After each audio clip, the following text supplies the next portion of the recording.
In this video, we'll take a look at how to work with the SQLLite database within Flutter. We're going to be using the SQFLite package to achieve this functionality, and SQLLite is a self-contained, high-reliability embedded SQL engine that you can use to persist data on device for your Flutter application. To learn how to use the SQLLite package, we're going to be implementing a very basic to-do list application using Flutter, where all of the information is going to be persisted within the SQLLite database. Our application will allow us to create to-dos, read to-dos, update to-dos, and delete to-dos from our database. So to get started, the first thing that we're going to be taking a look at is the actual dependencies that we'll require to actually build our application.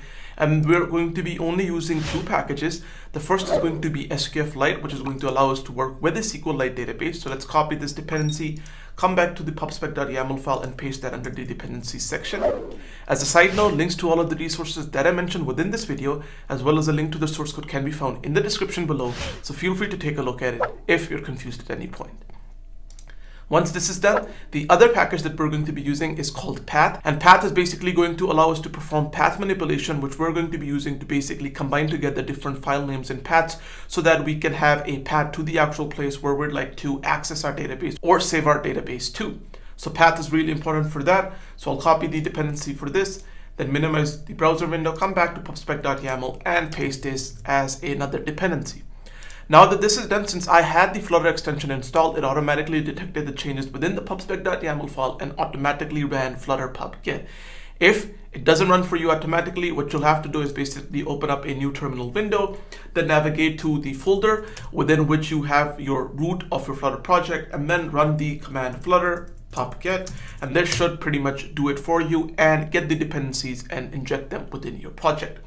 Now that this is done, the next thing that we're going to be doing is just giving our application a quick test run to make sure that it's working as intended and that it builds appropriately. And then I will resume the video once the application is running on our simulator. Welcome back, everybody. So as you can see, the application is now running on the simulator and it's presenting to us a blank screen because by default, what I've done is created a stateful widget called homepage, for which we have a build function that just returns a scaffold. And on my main.dart file, I've set the material apps home property to be this home pane widget. And that's pretty much all I've done. We're going to be implementing all of the functionality from scratch. So the first thing that I'd like to do is basically create a class that is going to be responsible for managing our interactions with the database and also managing the connection with the database, such as opening the database up and making sure that it's set up properly. So to do that, what I'm going to be doing is within the lib folder, I'll create a new folder and I'm going to call this services. Then underneath of services, I'm going to create a new file and I'll call this database_service.dart. Once this is done, I am then going to be creating a class within this actual file called database service. So the name of the file as so, and then I'll open up the class's definition.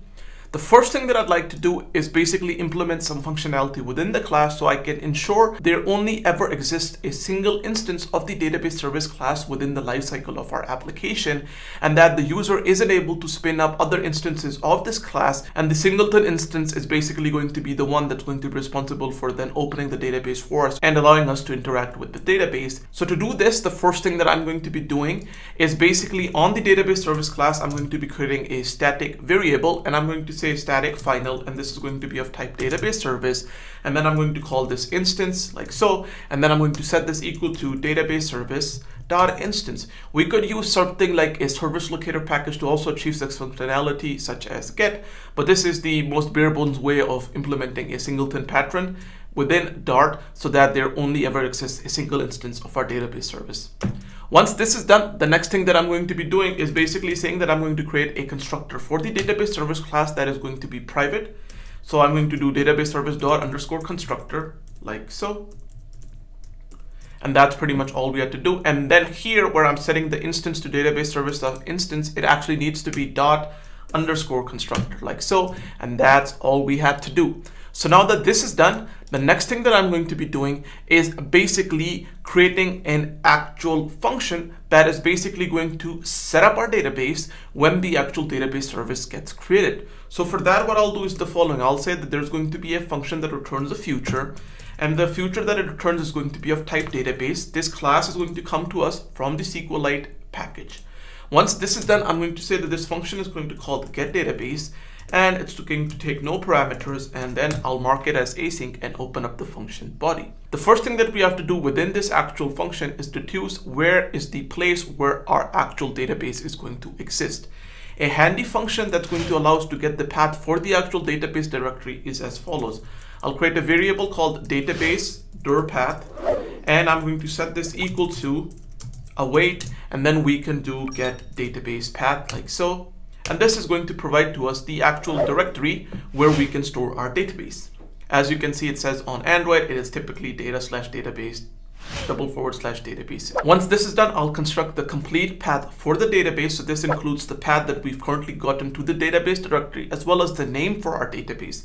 So for that, we can do final, and then I can do database path. And then I'm going to set this equal to join. This is going to come from the path package. So the join function, as you can see, allows us to join two given paths together to form a single path. So the first part of our path is going to be our database directory path. And then after that, I'm going to append to that or join with that actual path the name of our actual database. So I'm going to call my database master _ db.db. And that's pretty much all we have to do, and do save. Once this is done, the next thing that we can do is actually use the SQFLite package to now open up our database. So to do that, we are going to be doing the following. I'll say that we're going to have a variable called final database. It's going to be equal to await, and then the call to a function called open database. As you can see, open database expects us to path a path to our actual database, and it returns to us a future database. Then what I'm going to do for the path here is just pass our database path. And with this done, if we just do command save, this is not going to work the way we'd like it to work. And the reason for that is because for now, the database doesn't have a defined schema, doesn't have any tables within it. So even if we open it, we can't use it in any sensible way. So what we have to do is basically define some kind of a parameter on our open database function that is going to allow us to basically define what's going to happen when the database initially gets created. And then we have callback functions for other things as well, such as on upgrade or downgrade. And I'll explain to you what these are. But just as a side note, a good place to learn a lot about the actual package's capabilities and what the package can and cannot do is the actual pub.dev page for the SQFLite package, a link to which will be down in the description. It'll show you all of the features for this package, as well as how to use it efficiently, how to perform raw SQL queries, as well as how to use the built-in helper methods to maybe ease in performing these actual data retrieval and data management tasks. At the bottom, I'd just like to quickly mention that since now we're going to be creating a table, and I'll show you how to do that, the actual supported data types that are supported by SQLite out of the box are the following, which is integer, real, which is a dart type for numbers. So if you want to store, for example, decimal numbers, then you should use real, text, and blob. And this is pretty much all the data types that SQLite supports. So when you're saving data to your database, you'll have to ensure that any information that you save is from within these 4 data types. Bool is not supported, so a workaround to that is to use integers and use 0 as true and 1 as false, and I'll show you how to do that as well. So now with this done, what we can do is minimize the window and come back. So on the open database function, you can see that I have this callback function called onCreate. And what onCreate basically allows us to do is define some actual logic that needs to run when the database gets initially created. Here we get to us past 2 things. One is the actual database, and then one is the version of the database. And the version can be used to determine whether the database needs to be upgraded or downgraded if, for example, you publish a new version of your application where you might have updated some of the tables or maybe added a completely new table. So in that case, you'll have to define, for example, the onUpgrade or downgrade callback functions, but they are very advanced for this tutorial, so we'll skip those, but we'll take a look at how to work with onCreate. So what we basically want to do is basically have one table within our actual database, which we are going to call tasks. It's going to have a couple of columns within it, which are going to then store information regarding our task, such as what the ID of the task is, what the actual task is, and whether it's done or not. So to actually create the table, we're going to do db.execute. And as you can see, the execute function tells us that it executes an SQL query with no return value.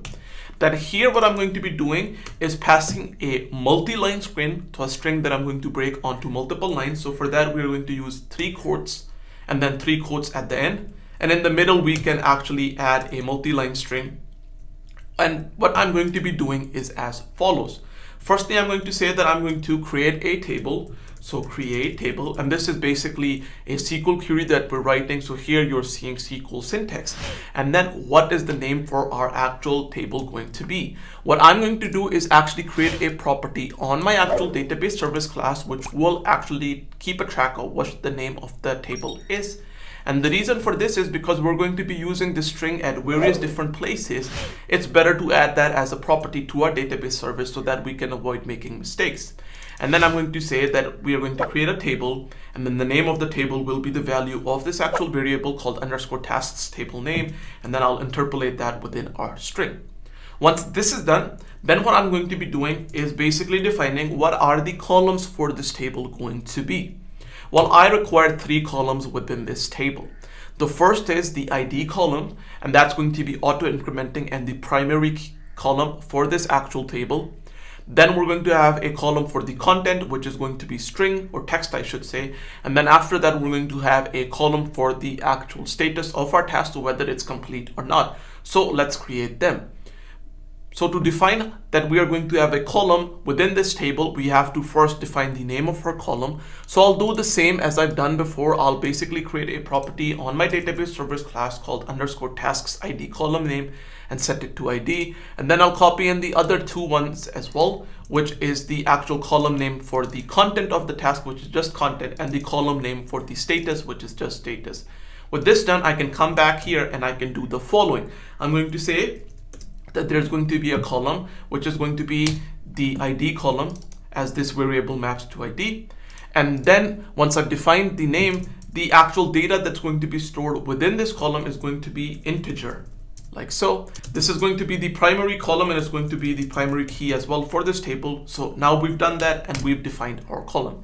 Then I'm going to use a comma and move on to the next part. Now I'd like to create a column that's going to store the actual content for the task. So it's the same process. We're going to have underscore, and then I'm going to do tasks content column name. As you can see, this actual column will store text, and there's a certain condition on this, and that is that it can't be null. So when we add a new entry or a new row to this table, the content column can't be null. And then finally, I want to add the last column, which is going to be the actual status for our task. So that's going to be task status column name. This is going to be an integer column, and then I'm going to say that it also be not null. And there we go. That's pretty much all we had to do. With this done, we can do command save, and that's all we had to do. So now the next thing that I'd like to do is basically create an actual getter on the database service class that will give us access to our database. Well, to do that, I'll do the following. After the constructor has been defined, I will say that I will have a function that returns a future database. It's going to be a getter. I'm going to say that it's going to be called database, and then it'll be marked as async, and I'll open it up. With this done, I will now come to my database service, and on that, I'm going to create another static variable called static database.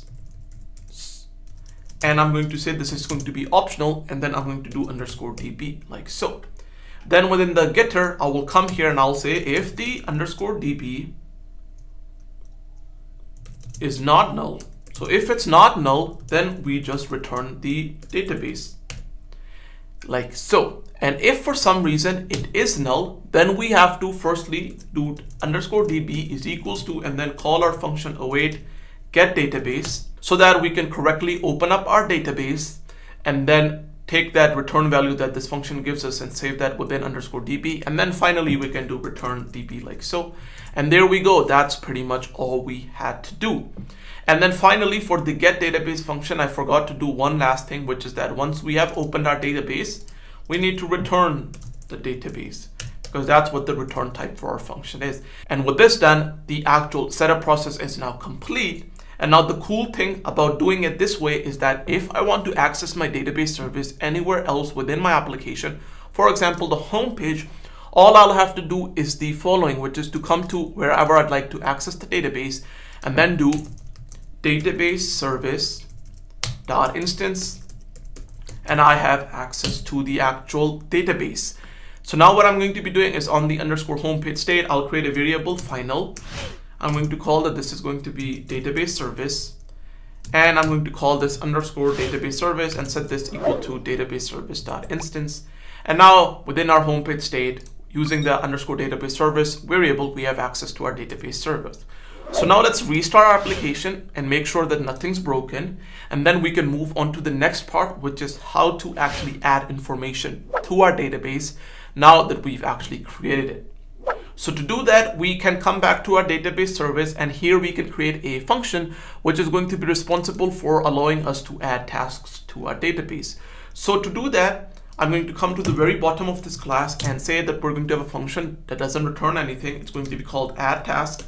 And then I'm going to say that the only parameter that it's going to take in is going to be a string, which will be the content for the task that we need to add. And then I'll mark this as async and open up the function's body. Firstly, I need access to my database. So for that, I'll do final db is equals to, and then await database.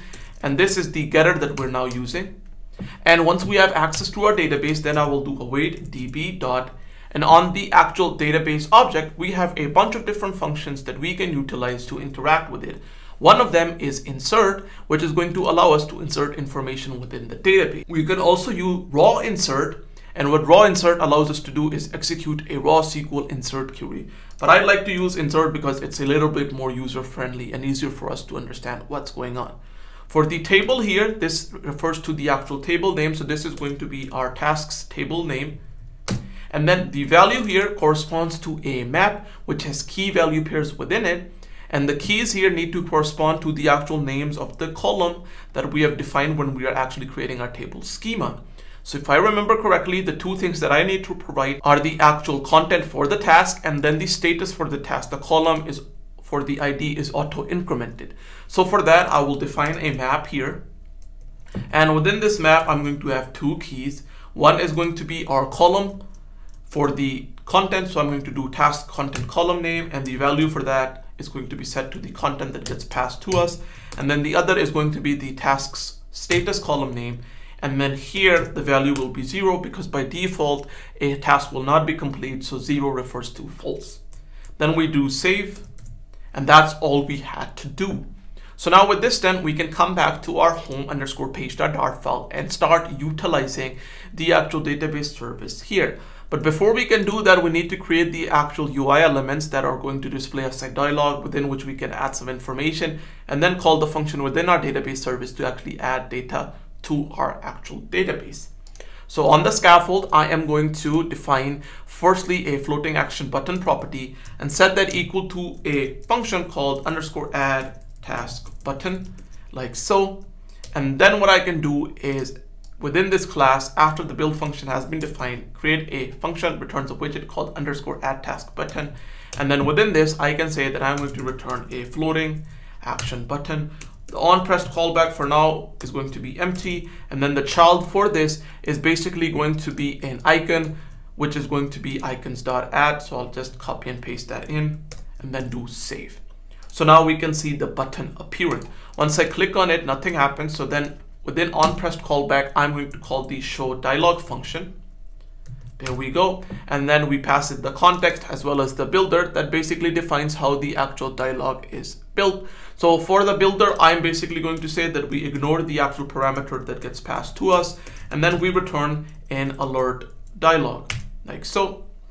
And for this alert dialog, the last thing that I'm going to be doing is basically saying that the title is going to be a text widget that says add task.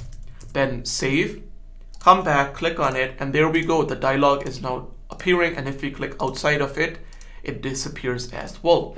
Then on the actual alert dialog, I'll set the content property to be a column. The column will have some children, and the children here, the first one is going to be a text field. So let me add that. And then the one after that is going to be a material button. So let me do that as well. There we go. The onPressed callback for the material function is going to be an empty function for now. And then we can do command save, and let's see how it looks. So it looks great.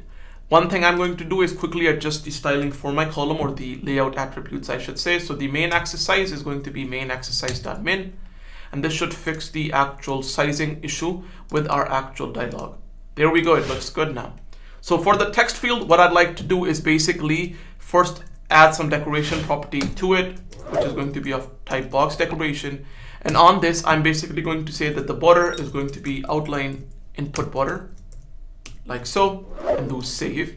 And then after this, the next thing that I am going to be doing is saying that the hint text is going to say subscribe. And that's all we had to do. And it's giving me an error saying with const constructor keyword, we can't use it. So it needs to be input decoration.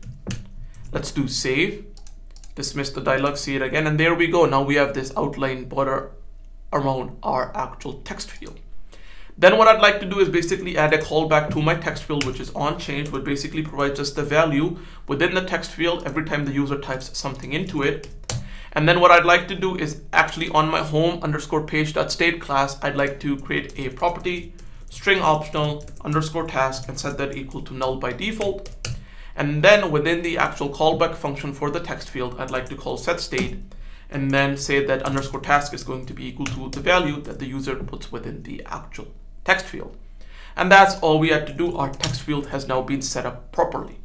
Then within the material button, I am going to do the following. I'm going to set the color for it to be the primary color of our color scheme. And then the child for this is going to be a text widget with the style of the color of the text being white. And now it looks good. And we can click on done and nothing happens for now. So within the actual onPressed callback for the material button, the first thing that I'd like to do is basically take our database service, and I'm going to call add task on that and pass the underscore task to it. And I'm going to make sure that I add the exclamation mark here. Then I'm also going to add an if statement to check if the task is equals to null. So if it's null, or if task dot is equal to an empty string, then what I'm going to do is basically just return out of this function, because we are not going to be adding an empty task to our actual database. If that is not the case, then we add the database. If that is not the case, then do the database, we add our task. Then what I'm going to do is basically call setState. And within that, I'm going to do underscore task is equals to null. And then after that, I am going to dismiss the dialog by doing navigator.pop and pass it the context. And there we go. That's pretty much all we had to do. So now with this done, we're ready to test our application out. I'll just restart to make sure that nothing's broken. Then click on the plus button. There we go. It appears and I can say eat food. And then let's see if it works as intended. Done. And it's giving me an error, which is that onCreate must be null if no version is specified. So what we can do is quickly stop running our application, come back to our database service, then come to the point where it basically says the onCreate function. And here for the open database function, I can set the version property to be 1 to begin with. And this is so that correct versioning can be performed for the database. And that's pretty much all we had to do. So now with this done, let's do one once again. And hopefully this time the error shouldn't appear and the application should work as intended. So I'll resume the video once the application is running on the simulator. Welcome back everybody. So now that the application is running once again, let's test the actual application out and see if the actual data gets added to our database. So within the dialog, I can say subscribe to my channel and then do done. And there we go. It works as intended and the data has now been added within the tasks table. So now the next thing that I'd like to do logically is once we've created some data, let's read data from the database. So for that, what we can do is again, come back to our database service and create a function on it, which is going to allow us to retrieve these tasks from the task table within our database. So for that, I'm going to say that we're going to have a future list of type task that is going to be returned to us. This actual task model is something that I've created by myself. So what I'm going to do is come to my lib folder and create a new folder here called models. And then within this, I'm going to create a new file called task.dart. And you can access all of the source code with the link down in the description below, and you can download it. And what I'm going to do is basically copy this task class and paste it in. It's basically a Dart class, which includes some properties within it, which basically resemble to what a task representation is within our database. Then what I can do is just basically close this, come back to my database service, and import this task model from /model/task.dart. And then I'm going to do the following, which is to say that the actual name for the function is going to be get tasks. Not going to take in any parameters. We'll mark it as async and open up the body. I will firstly get access to our database. So for that, it's going to be the same as we've done before. Final DB is equals to await database. And then to get the data, we can do the following, which is final data is equals to, and then await db dot, and then we can do the following, which is dot query.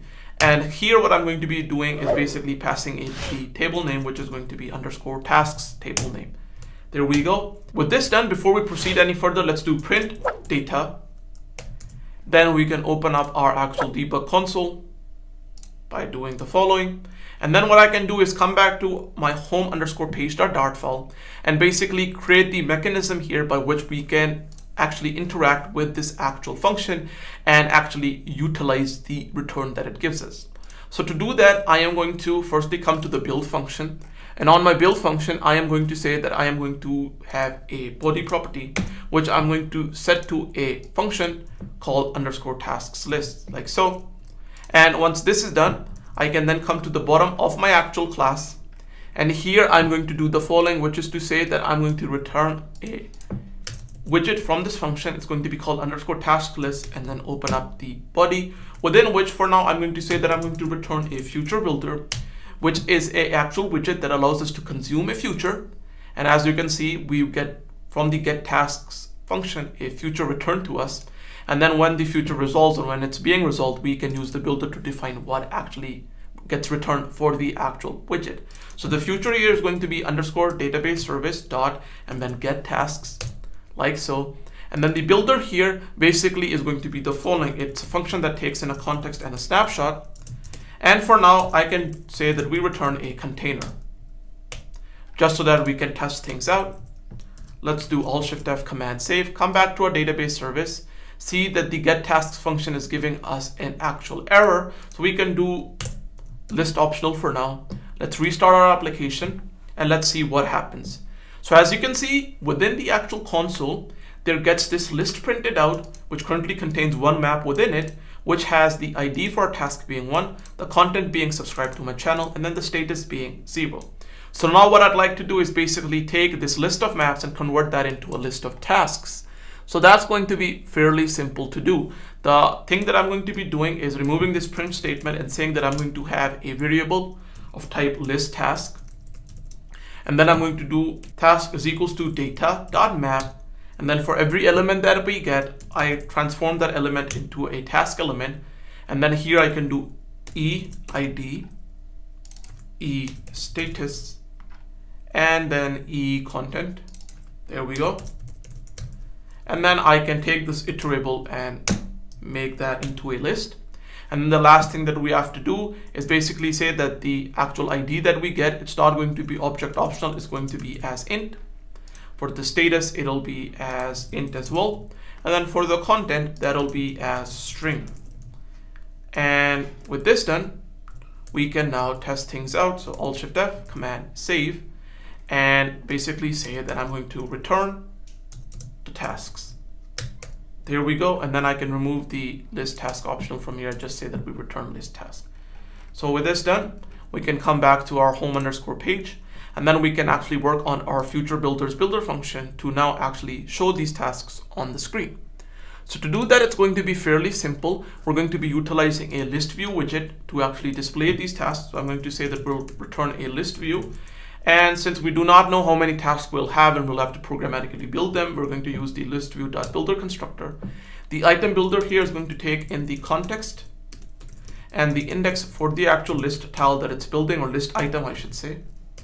And then after this is done, I'm going to define the item count here, which is going to be how many items within the list view are going to be built, which is going to be equal to our snapshot.data. And then if it's not null, then the length, otherwise 0. And then within the item builder, I can say that I will return a list tile. And once this is done, on the list tile, I'm going to set the title property to be a text widget. And then what is the title going to be? Well, this is going to be the content of our task. So to get access to the task, for this corresponding list tile, I will do task is equals to, and then I can do snapshot.data, and then add the specific index. And then I can import the task model from ./model/task.dart. And then here I can do task.content. Alt-Shift-F, Command Save, and there we go. Now we can actually see the task appearing. Now let's test out whether when we actually add something, does that also appear here. So for that, I can click on the button here, and then I can say go to the gym, and then do done. And there we go. As you can see, go to the gym is being shown as well. So everything's working as intended. So now the next thing that I'd like to do is basically implement the functionality of updating information that's within our actual task table so that we can mark it to do done or not. So to do that, I am going to do the following. Firstly, on my list tile, I'm going to find a trailing widget, which is going to be a checkbox widget. And then for now, I'm going to say that the value for it is going to be false. And then when it gets changed, we'll get a value passed to us. But for now, the callback function is going to be empty. So now we can see these checkboxes appearing. Then what I'll do is come back to my actual trailing widget, and here I'm going to define where we're going to get the value from. So to get the value, what I'm going to do is basically say that we're going to do task.status is equals to 1. So if it's equals to 1, then this will be true, so the value will be true, otherwise it'll be false. Let's do save, and both the two tasks to begin with have a status of 0, so they are not checked. When we click on this checkbox, this all changed function callback will be called with the actual status change that is going to happen. So if it's true, now the value will be false. If it's false, the value will be true. So I need to update this for the corresponding task within the database. So let's come to our database service and let's see how we can do that. So to do this, what I'm going to do is come to my database service and say there's a function that doesn't return anything. It's called update task status, and it takes in an int, which is the ID of the task for which we'd like to update the status for, as well as what the new status is going to be. Mark it as async. I'll open up the body. Then we need to get access to our database. So for that, just copy this, paste it in like so. And now we have access to our database. And then we're going to do the following, which is to await db.update. Now we can use raw SQL queries as well by using these actual functions that are raw and then whatever the action is. But I like to use the update function because it makes it a bit more user-friendly. The name for the actual tasks table is going to be underscore task table name. And then the value here is going to be the value that we'd like to update.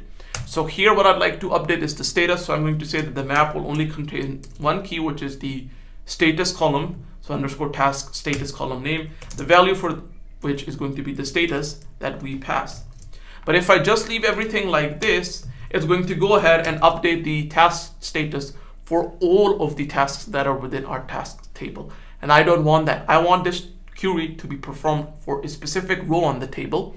So for that, what I can do is add the where clause. So I'm going to do where the ID is equals to, and then I need to basically add the ID that gets passed here within this actual string. So I can use a question mark here, and then I can do where args. This is going to be a list of arguments that we pass, within which I'm going to pass the ID, and that's all we have to do command save. So the question mark that is here is going to be replaced with the value of the ID that we're passing here for where args. So now with this done, we've correctly defined how to update the status for a specific task within our table, and then we have some filtering parameters here to only apply this actual update to the specific rows. So now with this done, I can come back to my home underscore page.dart, come to the onChanged function callback, and here I'm going to do the following, which is that we're going to do underscore database service dot update the task status. The ID of the task is going to be task.id, like so, and then the status here is going to be the following, which is if the value is equals to true, then what we're going to do is do 1, otherwise 0. And there we go. That's all we had to do. And once this is done, I will call setState to re-render the actual UI. So with this done, let's test it out. So if I come back and click on this checkbox, there we go. Now a task has been marked as done. And if I restart my application, you can see that the information is being persisted, and now the task is being correctly marked as done. I can do the click here, and there we go. Now go to gym has been marked correctly. I'll click on these again and they'll unmark them, as you can see. So everything is working as intended. So the last thing that we'd like to do is basically implement functionality so that we can delete information from our database table as well. So for that, what I'd like to do is basically implement a callback function on the list tile called onLongPress, which is basically a function that's going to get called when we long press on one of these list tiles. And what I'd like to do within this is basically delete the specific task that I click on from our database. So for that, again, I can come to my database service, and here I can create a function that is going to allow me to delete a task. So a function doesn't return anything. It's called delete task. It takes in an ID for the actual task that we'd like to delete, mark it as async, open up its body. Then I'd like to get access to my database. First, I'll do final db is equals to await database, and then I can do await db.delete, and then the table name is going to be tasks table name. But if we just run it like this, it's going to delete all of the rows that we have within this table. I'd like to only perform the operation on specific rows, specifically the row with the ID, which I'm going to pass. So we can use the same thing that we've done before when updating, which is define the where clause and say where ID is equals to question mark, and then the where args is a list of arguments, and then here I can do ID like so. Save, come back to my home page, and then on the long press I can do underscore database service dot delete task, and task.id is the ID of the task that we'd like to delete. And that's pretty much all we had to do. And one last thing, the ID will be int. There we go. So let's do command save, come back to our home underscore page, and once we've deleted a task, call setState again to re-render the widget tree. Now let's restart our application, make sure that nothing's broken. And if I long press on one of them, there we go. They are deleted. Now I can add a new task. Hi, for example, done. I can do subscribe, and everything seems to be working. The information is being persisted, and if I delete something, it works the way it's supposed to. So with that, that's pretty much it for today's tutorial. I hope that you learned a thing or two about how to work with SQLite databases within Flutter using the SQFLite package. As always, if you have any questions, comments, or concerns, feel free to leave them down in the comments below, and I'll try my best to answer them for you. And as always, stay happy, stay healthy, keep learning, keep growing, and I'll see you guys in the next video. Bye-bye.